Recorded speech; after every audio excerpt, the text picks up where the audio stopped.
Sedicom, ikigo ca Diocese nkuru ya Bujumbura co kumenyesha amakuru. Ese Kristo yomenyekana?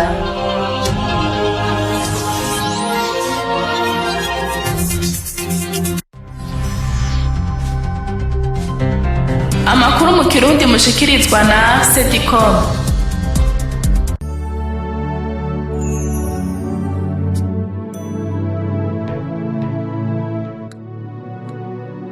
Ndabaramukije amahoro y'Imana mwebwe bakunzi b'ikigo ca Diocese nkuru ya Bujumbura cyo kumenyesha amakuru Sedicom. Ikaze ni gwanyu muri ano makuru yaranze indwi yo kuva ku igenekerezo rya 15 gushika ku igenekerezo rya 21 Mukakaro, mukayakurikirana kuri wezi 3 akaburungu Archidiocese de Bujumbura akaburungu BI, akabagizwe n'ingingo nkuru zikurikira. Mu gisata c'itogwa turababwira ibirori vyiyatirwa mu mabanga y'ubusaserdoti n'ubudiakoni muri Diocese nkuru ya Bujumbura, neza na neza muri Bukwavu iri muri Vikariya Muramvya, hari ku munsi wa gatandatu igenekerezo rya 20 Mukakaro. Patiri Donasiano Mpawe nayo wo mu muryango w'abapatiri bera abamisionari ba Afrika yarahereje inkuka y'imisa yo mu kwanguro ku munsi w'Imana igenekerezo rya 21 Mukakaro muri paruwasi yitiriwe Umushawutatiyoye wa Bikira Mariya y'Imutumba. Tubafitiye n'amakuru y'imihari n'imigwi Audra de Kaze, nje ndi kuri mikro, inkuru imwe ni mukanya.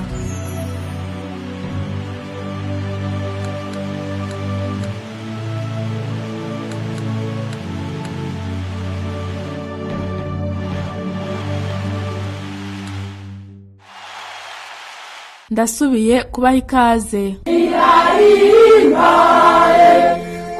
Kwibonera abataranye kuja kwigisha ijambo ry'Imana.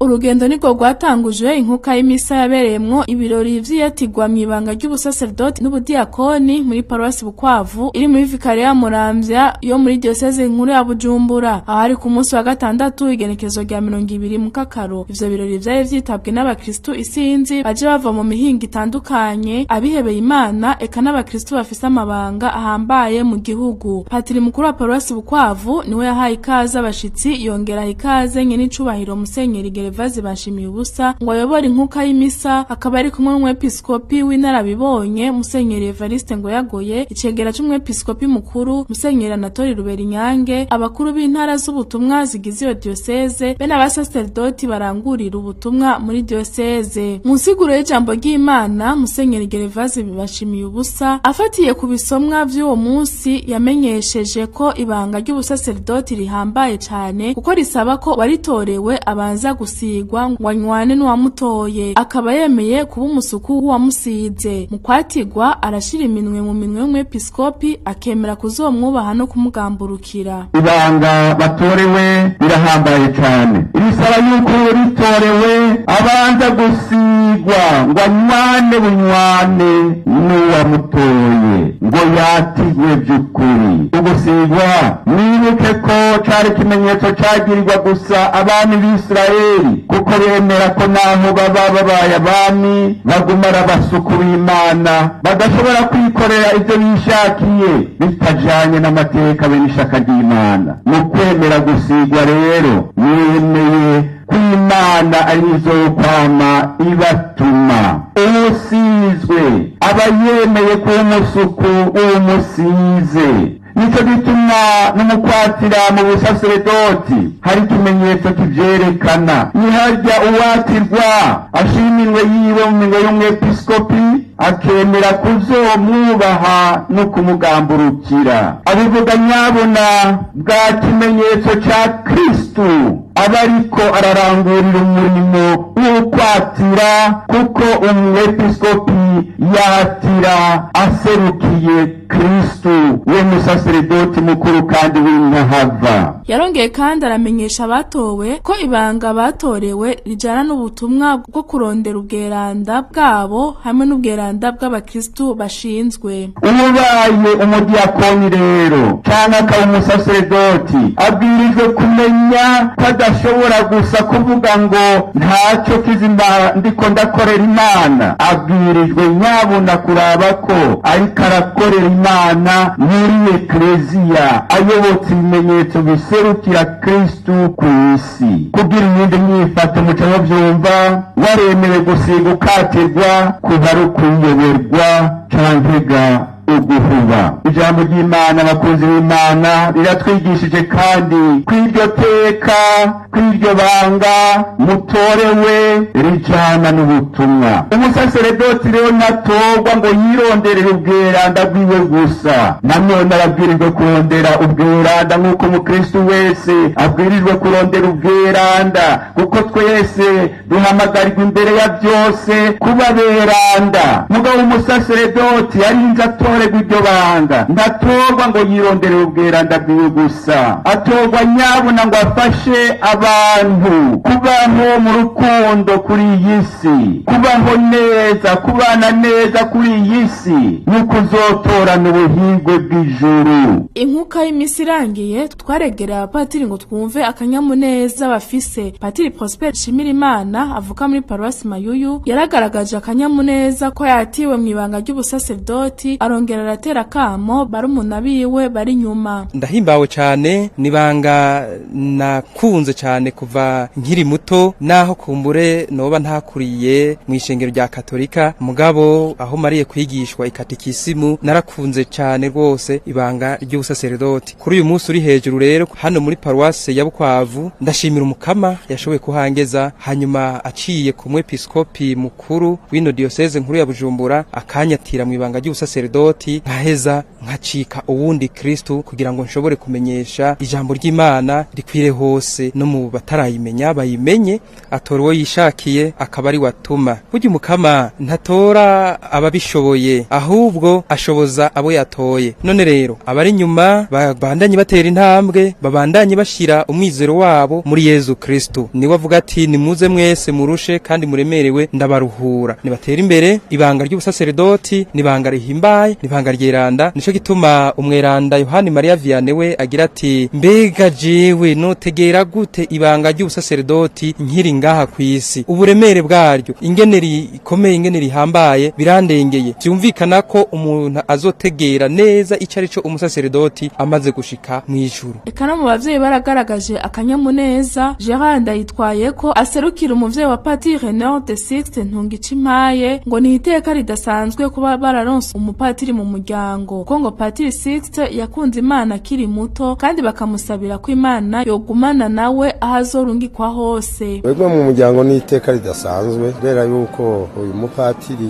kuva akiri muto yarakunda gusenga, kubavuka mu muryango wemera Imana, yakunze Imana kuva ari muto, ari umukorezi akorera muri misa, hanyuma ariga amashuri mato yakorera misa, aja mu seminari gushika n'ubu yari umwana kiremesha mu bintu byo gusenga no kwemera Imana. Twavye kineza cyane kubera yuko kuvuga ko ibanga ryo kwemera Imana cyangwa kwemera Imana, kubera twe tuvuka mu muryango wemera kandi pa kwemera gusa mugabo bipratika no kuvuga de famille croyante. Rero n'umunezero udasanzwe ni shimwe mwana yaduhaye. Naho mujana muri Tanzania, naho mujana muri Thailand, azomakorera ico yiyemeje no munsi. Imana tumusengera ko yoba kumwe nawe azo bari hose kujya babisiguye bariko barabatira. Haje umuhamagaro ntova ku muntu, umuvyeyi wifuza mugabo n'Imana gutora. Mumenya ko hatiwe mu ibanga ry'ubusaserdoti abasaserdoti 8, umwe akaba ari mu muryango w'abapatiri bera, abamissionari ba Afrika, abadiakoni 10. Patiri Donatien Mpawenayo mu muryango w'abapatiri bera abamissionari ba Afrika yarahereje inkuka y'imisa y'umukwanguro ku munsi w'Imana igenekerezo rya 21 Mukakaro, aho hari muri Paruwasi yitiriwe umushaha utatuye wa Bikira Maria y'Imutumba. Idonido na Gerevazi Miburo. Kuri uyu w'Imana igenekerezo rya 21 Mukakaro niho haherezwe inkuka y'imisa y'umukwanguro muri Paruwasi umushaha utatuye wa Bikira Maria y'Imutumba, yerejwe na Patiri Donatien Mpawenayo asanzwe avuka ku ishure tabariro rya Muhuta riri muri Paruwasi Mutumba. nkuka y'imisa ikaba yari yitabwe n'abatumire bo mu mihingo itandukanye nk'abo muri Tanzania, Kenya, Uganda, Kongo, Uganda, abasaserdoti b'abamisiyonari bera ba Afrika, Patiri Donasiano asanzwe arimwo ababikira bo muri uyo muryango n'abandi bihebeye Imana bo mu miryango itandukanye, abasaserdoti bavuka muri paruwasi Mutumba, abanyamihari n'imigwi bo ku mashire tabariro, eka n'abandi bakristo sinzi. Mu nsiguro yatanzwe na Patiri Veniste Niyontore yashimye ko yomubera umuhetsi afatiye ku nkuru nziza y'uwo munsi, ati nk'uko Yezu yabwiye Marita ko Mariya yatoye ikiruta ibindi kandi ko atawuzokimukurako, niko na Patiri Donasiano yahisemwo kuba umusuku wa Yezu Kristo. Patiri Donasiano nawe yakengurukiye Imana arashimira abavyeyi eka n'abasaserdoti barangurira ubutumwa muri paruwasi Mutumba, ahereye kuri Patiri mukuru Benjamin Sivyindika ko banamwigishije kuvuga ururimi rw'ikirundi. Tumwumvirize. Abavyeyi banje ko Imana yaciye ko bonze kw'isi mbona izuba bavyeyi nkunda cane mugure nimwari bwadombe kuko ntari bwaromwe akaryo ko kubiserura uruhara rwanyu ntasubizwa kuko nkivuka nampaye izina ntaranavuka munyita mpawe nayo reka ntimwigeze mudohoroka kuri iryo zina mwampaye kuko igihe nabegera umwe wese ukwiwe ndabasaba ko noja gutomboza ko Imana yampamagaye koko wishiye munakekeranya muti nimba nshaka ry'Imana ntawo bikuza. Iyo Mana rero yabagaga ikibondo ukacitirira kuba ingabire yaco nimwigeze mukibera intambamyi igihe Mana yariko iraterekezira ishaka ko nyakibondo gica iri teka ry'ingabire y'ubusaserdoti kuri cya kibondo yabagabira ngone ko uburyo bwo kubashimira ko mwabaye abavyeyi beza babushitse batahuye ikibondo ari umurima w'isangi musangiye n'Imana. Shaka nshimire Patiri mukuru wa paruwasi yacu ya Mutumba hamwe n'abasaserdoti bari kumwe. Patiri mukuru we namugoye kuva nshatse ngo mudiyakoni eka n'imbere yabo ndamusabira ibintu abiri hambavu y'amabanga adasanzwe afise ntiyigeze ari mu mwanya wiwe. Ntibyahereye aho naho nziye yanyakiriye nk'umuvyeyi mu muryango wa paruwasi ya Mutumba, gutyo hamwe n'abandi basaserdoti ba umunyamuryango nari nkiri umudiyakoni uhoromba saserdoti mu bandi kuko nari maze imyaka ine muri Kirundi ndakivuga ndagicanganije n'izindi bakoze igikorwa gikomeye cyo kwigisha Kirundi ariho mwumva nshobora guhagarara imbere yanyu kabisoma bikumvikana ko ari Kirundi. Mwomenya ko Patiri Donasiano mpawe nayo yatiwe muri iryo banga kuri uyu wa gatandatu igenekerezo rya 20 Mukakaro muri paruwasi Bukwavu diocese nkuru ya Bujumbura, akazoca aja kurangurira ubutumwa mu gihugu ca Tunisia ku bwa Sedikome Gerevazi Miburo paruwasi Mutumba. Arakoze Gerevazi Miburo.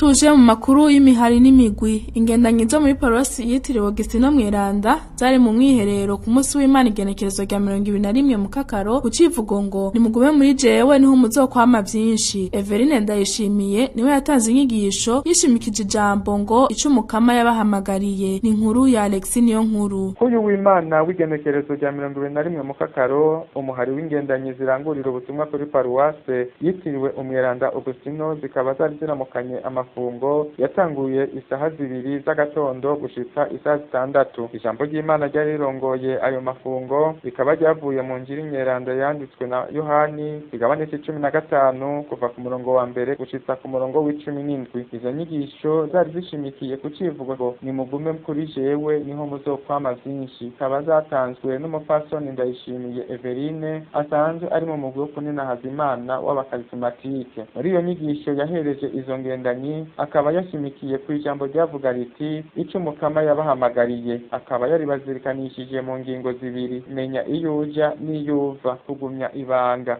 Inyuma y'iyo nyigisho baciye baja mu migwi aho bariko basabikanya ico basigaranye muri iyo nyigisho. Tukaba twaregereye umukuru w'uwo muhari Felicius Niyonkuru baza turamubaza igituma yateguye ayo mafungo ayategurira ingendanyi. Tumutega abiri. Twarenganije inyigisho ni mu ntumbero yo kugira ngo tugume mu kivugo twarose muri yubile y'imyaka 25 yo kwinagura ko twabaye bashashe kugira ngo rero umugendanyi wese wo mu paruwasi yacu Saint-Augustin yumve ico umukama amutumirira kumubera umudahemuka kugumya ibanga kugendera ibanga twagiraniye n'umukama ndetse agindagano ntitube abahemu tube ndetse abo naho bikunze tube n'abemera gusira umukama kugira ngo ubwabwiye ukwire kw'isi nk'uko natwe bivuga bamugendanye. Abagendanyi bariko bakurikirana izo nyigisho bakaba baratubwiye ico bashoboye kunguka hamwe n'ico bagiye gukora bakurikije inyigisho bahawe. Tubumvirize. Nitunga barashazari uyu munsi ngo mbanze niyinjiremo ati mbega noba ndi umugendanyi ameze gute mbega iryo shami bavuga ubwo jewe sinzi rya shami itama nshaka rero kwinjira mu mutima kugira ngo ndabe neza ko iryo shami itama riba ari jewe hanyuma sanze iryo shami itama kari jewe maze ngerageze uburyo bwose kugira ngo mbe ishami ryama none ingingo nigiriye nuko no kwiyamira muri Yezu maze nkagerarindira amabwizwa yiwe kugira ngo nereke abandi akarorero keza aho ndi hose mu byo nkora cyangwa mu byo mvuga maze murikire abandi mu nzira ijya mu ijuru maze umukama Yezu niyaza kutusanganira uzomwakirane urukundo n'akanyamuneza. Sayimana Violette nihaye ingingo ko ubu ungiye kumenya ico ndi ko ndi umugendanyi by'ukuri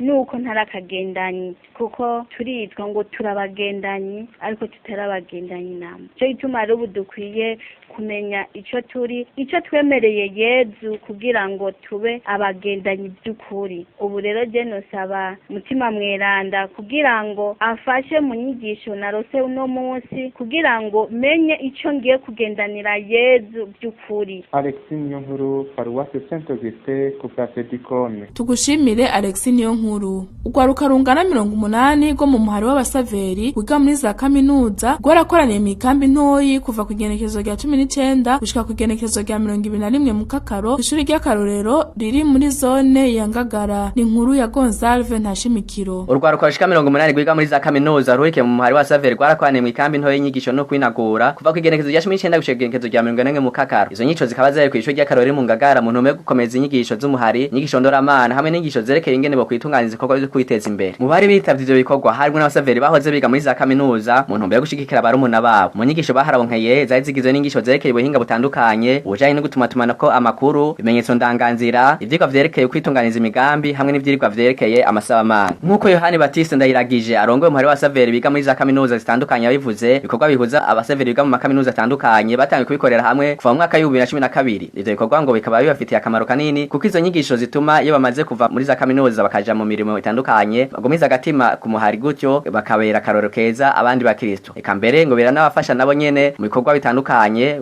bagafashanya mu buzima bwa misi yose. Nayo Dieudonne Ndikuriyo musaveri yahoze yiga muri kaminuza akaba ari no mu bari batunganije iyo kambi yamenyesheje ko ibikorwa nk'ivyo bifitiye akamaro kanini ababikurikirana. Nawe nyene akaba yemeza ko inyigisho nk'izo zamugiriye akamaro mu bikorwa vyiwe vya misi yose. Muganga Ezekiel Nzuwonsaba numwe mu basaveri bari bitavye ico gikorwa akaba asanzwe amaze imyaka 19 muri uwo muhari ukaba ari umuyobozi w'itaro vy'Ifota. Kuba yigo yari itavye izo nyigisho nuko izo nyigisho zimufitiye akamaro kanini mu buzima bwiwe bwa misi yose. Akarorero ngo inyigisho zerekeye ubutabazi bwa mbere yigiye mu muhari wa saveri atigeze yiga mu ishure ry'ubuganga bikaba bimufasha rero mu bikorwa vyiwe vya misi yose. Ahamagarira abagenzi biwe gukurikirana neza inyigisho nk'izo kuko ari ingirakamaro. Vyonke kandi ahamagariye n'abandi bose batakibandanya ubutumwa bw'umuhari gukwitaziza agatima mpembere gutyo bakagaruka mu butumwa hamwe n'abandi. Mwomenya ko ivyo bikorwa vy'iyo misi 3 byasozerewe ku nkuka y'imisa yo gukengurukira Imana aho saveri 9 muri abo bagize indagano mu gisata c'intwararumuri. Biro vyo gusozera iyo kambi kandi bikaba vyari vyatewe iteka n'umukuru w'abasaveri ku rwego rwa diocese nkuru ya Bujumbura Mushinga Ntaya Antoine Ndikomwami. Kw'ishure ry'akarorero mu Ngagara Ntashimikiro Gonzalve ku bwa Sedicom. Tugushimire Gonzalve Ntashimikiro. Tukiri mu makuru y'imihari n'imigwi abari mu muhari wa Regio Maria bo muri Paroisse yitiriwe Augustino Mweranda baragize indagano ku munsi w'Imana igenekerezo rya 21 Mukakaro mu nkuka y'imisa yahereje na Patiri Simon Frederic Idonido na Alexis Niyonkuru. Abo bakaba barabaregiyo bariko bagira indagano za ATS mu nkuka y'imisa yaherejwe kuri uyu w'Imana w'igenekerezo rya 21 Mukakaro Mukakaro isaha 4:30 ikaba yaherejwe na nyakubahwa Patiri Primo Frederic. Mu nyigisho yahereje ishengero ryaraho mu ngoro y'Imana akaba yarababwiye ko kwakira abashitsi neza baje batumbereye mu rugo ko bizana umugisha kuko badasubira inyuma batashize umuhezagiro wo gukenguruka. Ari navyo vyatumye Ibrahimu araganirwa kuzoronka umwana mu busaza kuko atirengagije abashitsi. Akaba yasozereye iyo nyigisho asaba abakristo baraho mu ngoro y'Imana kwakira neza abashitsi bataravye umuntu aho aturuka canke ururimi avuga kuko biheza bigatanga umugisha mu rugo. Aca aheraheza ababwira ko abo bantu batatu bagendeye Ibrahimu ko ari ikimenyetso cyo gutatu bweranda. Tukaba twaregereye umukuru w'uwo muhari wa Regio Maria Rushiri Damasi araheza aratubwira ico arico aciyese hamwe n'izindi nzego uko zigenda zikurikirana. Tumwumvirize. Anciyese n'umugigwa watangujwe n'abatanguje mu 1921 itangurira irirande n'uwitwa Frank Doff.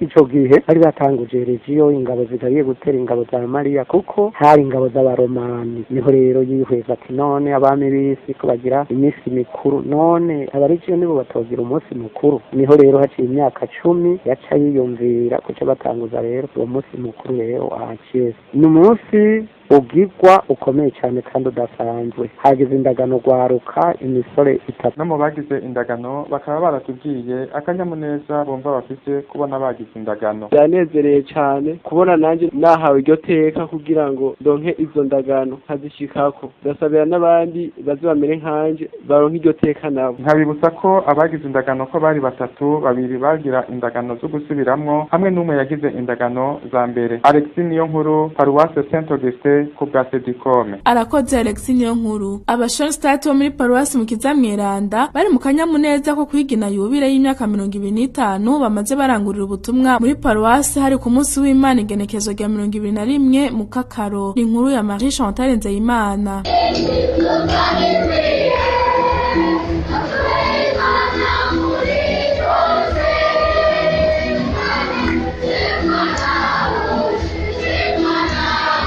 Ako kari akanyamuneza karanze abari mu muhari w'abashone State bo muri Paroisse Mukiza Mweranda aho bahimbaza yubire y'imyaka 25 bamaze barangurira ubutumwa muri iyo Paroisse. Hari ku munsi w'Imana w'igenekerezo rya 21 Mukakaro mu misa y'igihe c'isaha 4 zo mu gitondo kaba yaherejwe na Patiri Ernest Ndisabira akaba kandi ari wajejwe imihari n'imigwi muri iyo Paroisse. Baratanze kandi n'amashikanwa y'ukwezi kwa ruhenshi. Barangije bakengurukira abantu bose babafashije kwitegura iyo yubire bahereye ku basaseredoti barangurira ubutumwa muri iyo Paroisse bo bababaye hafi mu kubaha inyigisho zitari zitegekanijwe bakabaronsa n'impusha zo gusohoka bakaja kurangurira ubutumwa bwo kuraba abagwaye mu bitaro bitandukanye. Na Patiri ajejwe n'imihari n'imigwi yarakengurutse akaganuke babahaye ku izina ry'abasaseredoti bose barangurana ubutumwa aca batumirira abavyeyi kurungika abana mu mihari y'ubutumwa bwa Ekleziya kuko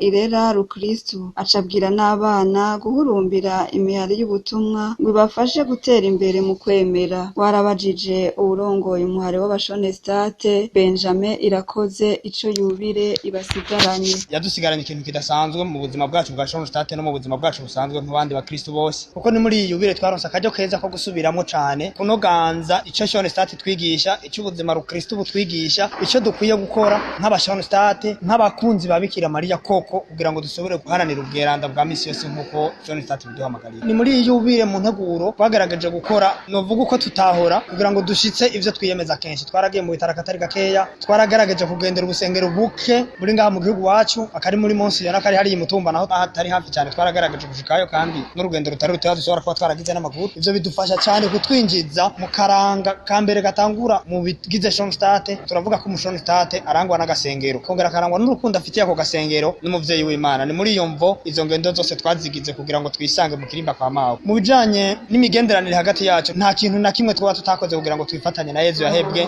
mu bitaro mu bagwaye duhereye hagati muri twebwe nyene no mu bitaro bitandukanye. Ni n'umugirwa mwiza twari twagize muri imbere ya yubire ko nimiburi rimwe mu mezi abiri dushobora kugendera ibitaro rimwe. Uno munsi twese twarashoboye gutahura ni Shone State duhamagarira mu Kristo asanzwe. Twaribukanije cyane nkuko iyindi ngingo yo mu muhari wacu bivuga dutegerezwa kuba batumwa turabiye akaroro kuri Bikira Maria. twigisha kandi twaratahuye neza ko umushoni state ategerezwa kwitanga atitangirira muri ekleziya nka Petero Mweranda. Uyu muhari wa Shone State ngufasha abari muri wo guharanira ubweranda bwa misi yose baciye ku muvyeyi Bikira Mariya, ukaba watangujwe n'umupatiri yitwa Joseph Kentenishe mu gihugu c'Ubudagi mu mwaka w'1914 ushika mu gihugu c'i Burundi mu mwaka w'1962 ucutangura muri paruwase Mukiza Mweranda mu mwaka w'1994 ukaba rero wari ukwije imyaka 25 muri iyo paruwase. Iyo yubire ngo bare bamaze umwaka wose bayitegurira Marie Chantal Nzeyimana paruwase Mukiza Mweranda ku bwa Sedikome. Arakoze Marie Chantal Nzeyimana. Abarukiye mu muharo wa Shone State bo mu maparuwasi ya Muramvya, Bukeye, Kivoga na Rusera ziri muri vikariya ya Muramvya baragize urugendo rugana agasengero ko ku musozi w'izina kitiriwe umugabekazi w'amahoro no gusubiza hamwe kari muri diocese ya Bubanza ku munsi wa gatatu igenekerezo rya 17 Mukakaro. Idonido na Alexis niyo nkuru. Kuri uyu wa gatatu igenekerezo rya 17 Mukakaro abahurikiye mu muhari wa Shone State bavuye mu maparuwasi atandukanye ashika kurane ari muri diocese nkuru ya Bujumbura baje bava mu ntara y'ubutumwa ya Muramvya, paruwase Muramvya, paruwase Bukeye, paruwase Kivoga hamwe na paruwase rya Rusera. Bakaba barafashe urugendo rwabashikanye muri diocese ya Bubanza ku musozi zina ahari ikirimba cy'umuvyeyi Bikira Mariya citiriwe umugabekazi w'amahoro no gusubiza hamwe. Bakaba bagera kijana, bakaba bagiye kuri ico kirimba baherekejwe na bene wabo b'abashone State bo muri diocese ya Bubanza bo kuri paruwase ya Muyebe bangana n'abashone State 65. Bakaba bafashe urwo rugendo rwabashikanye kuri ico kirimba mu ntumbero yo kugira urugendo rweranda bagana agasengero ka Bikira Mariya kari ku musozi wa Zina. Bakaba bahamaze imisi 3 basenga. Bahashitse bakaba baciye bakirwa na bagenzi babo b'abashone State barangurira ubutumwa bwabo kuri iyo sikirisare. Uwaje aserukira abashone State baje bava mu ntara y'ubutumwa ya Muramvya akaba yaratubwiye icyatumye bagira urwo rugendo tumwumvirize. Hakiri ubwa mbere ku mwaka uheze w'2018 yo kuza turagenderanira hamwe n'abashone State bo muri paruwasi ya Muyebe, niho twaza barutumiye bakatubwira bati turafise agasengero ko ku musozi Mweranda w'izina gaheruka kuboneka natwe catugira inyota. Mu kwezi kwa gatatu rero mu mwaka uheze twaragize urwo rugendo turaza, tumaze kuhashika by'ukuri ibyo batubwiye twasanze ataragaseseshwa rumuri, ndetse rero nico gituma uyu mwaka twakeneye kuza gukenguruka. Intumbero nyamukuru y'urugendo ni ugukengurukira Imana ku ciza twakuye ngaha ku musozi Mweranda wa Zina. Mu basangwa bo muri ico kirimba akaba yaratubwiye ingene bashoboye kwiyumva bene wabo baje bagana ico kirimba. Tumwumvirize. Nitwa Bucumi Samuel, sanzwe ndo mukuru w'ishure rya Twisare Zina. Twaraneze turategura cyane, turabwira abakristo nane baranezerwa kukaba nkako niteka ntangire ryo kubona abashitsi nk'aba bavuye muri diocese iri kure yacu gatoya. By'ukuri umukama arakundwa cyane. Muri rusange turahimbawe kubona abashitsi biteka.